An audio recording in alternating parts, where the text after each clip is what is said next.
देखो बहुलक याद करना। बहुलक क्या होता है, यानी बहुलक का सूत्र होता है बहुलक बराबर L plus F one minus F zero upon two F one minus F zero minus F two और यहाँ पे गुणा एच। ऐसे कर ये लिखा है परिवार माप, एक तरफ लिखा परिवार की संख्या। तो हम बहुलक याद करने में क्या करते हैं, सबसे पहले हम इसमें देखते हैं बारंबारता, यानी इसे हम क्या बोलते हैं, इसे हम कह सकते हैं परिवार संख्या या इसे कॉलम मानते हैं बारंबारता वाला। ठीक है, उसके बाद ये कॉलम एफ मान सकते हैं, एफ का मतलब होता है बारंबारता। इसमें देखें सबसे ज्यादा संख्या कौन सी संख्या है, इसमें जिस संख्या जो इसमें संख्या बारंबारता वाले कॉलम में ज्यादा उसे हम एफ वन मानेंगे। क्या मानेंगे, एफ वन। अब यहाँ पे एफ वन है तो यहाँ पे एफ वन, अब उसके बाद एफ वन मान लिया हमने। अब उससे जो ऊपर होता है उसे हम मानेंगे एफ जीरो और नीचे वाली संख्या मानते हैं एफ टू। अब जो एफ वन कॉलम हमने माना उसके आगे वाली जो संख्या लिखी होती है उसमें आगे वाली संख्या में जो मान लिखा होता है उसको मानते हैं हम एल, यानी एल का मान 3 हो गया। अब इन दोनों का जो अंतर होता है उसे मानते हैं हम एच, यानी 3 और 5 का अंतर कितना, 2 का अंतर आ, तो यहाँ पे ये हमने एच मान लिया।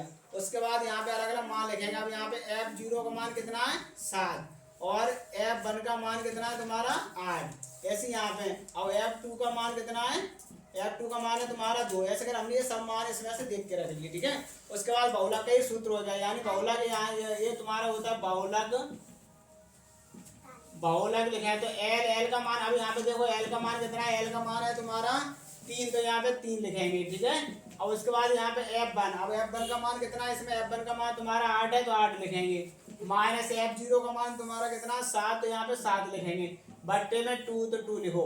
अब एफ वन का मान कितना था यहाँ पे 8, तो हम यहाँ 8 लिखेंगे। Minus F not, F not का मान कितना है तुम्हारा 7, तो यहाँ 7 लिखेंगे। माइनस एफ टू का मान कितना है 2, तो यहाँ पे 2 लिखेंगे। ऐसे कर सभी हम मान लेंगे। अब यहाँ पे देखो एच है या फॉर्मूले में, तो एच का मान कितना है 2, तो यहाँ पे 2 लिखेंगे। उसके बाद यहाँ पे देखो यहाँ बहुलक है ऐसे 3, तो 3 लिखो प्लस। अब यहाँ पे देखो 8 में तो 7 जाएंगे तो 1 बचेगा और 8 दूनी 16। यहाँ पे 7 माइनस के 2, तो ये माइनस के 9 हो गए, गुणा में 2। उसके बाद क्या करें, जैसे यहाँ लिखा है तो यहाँ 3 प्लस, अब यहाँ पे क्या है 1 है तो 1 लिखो, बट्टे में 16 में से 9 गए यहाँ, तो तुम्हारे यहाँ बचेंगे 7 और गुणा 2।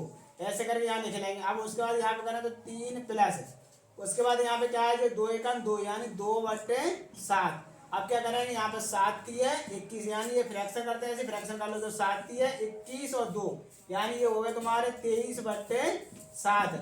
अब क्या करें 7 के इसमें भाग देंगे तो 7 का पार्ट ऐसे बड़े 23 से आगे नहीं निकले, तो 7 3 है 21। अब यहाँ पे 2 बचे, अब 7 का इसमें फिर देंगे तो यहाँ पे यानी 20 हो गए। अब 20 में 7 का पार्ट ऐसे पढ़ेंगे आगे नहीं, तो 7 दूनी 14।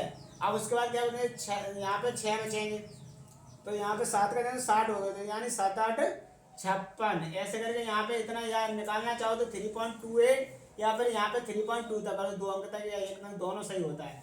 दोबारा से फिर देखें बहुलक याद करने, यानी ये तुम्हारा बहुलक का सूत्र है। उसके बाद ये सब मान हमने निकाले। मान कैसे निकालते हैं, जो बारंबारता वाली कॉलम होता है उसमें सबसे ज्यादा जो संख्या होती है उसे हम F1 मानते हैं, उसके ऊपर वाली संख्या को F0 मानते हैं और नीचे वाली संख्या को F2। और जो F1 माना था उसके सामने वाला कॉलम देखते हैं हम, उसमें वर्गंतराल वाला, तो उसमें जो आगे संख्या लिखी होती है उसे हम 3 मानेंगे, यानी इसे हम L मानेंगे। दोनों का जो अंतर होता है उसे हम H मानते हैं। उसके बाद इस फॉर्मूले में सब हमने मान रख ली, जैसे यहाँ formula L plus F1 minus F0 2F1 minus F not minus F2 equal, ऐसे करके यहाँ पे यहाँ मल्टीप्लाई H, ऐसे कर सबके हमने मान रख लिए। उसके बाद कैलकुलेशन करके जो भी तुम्हारा मान है वैसे करे तुम्हारा आंसर हो गया। ऐसे कर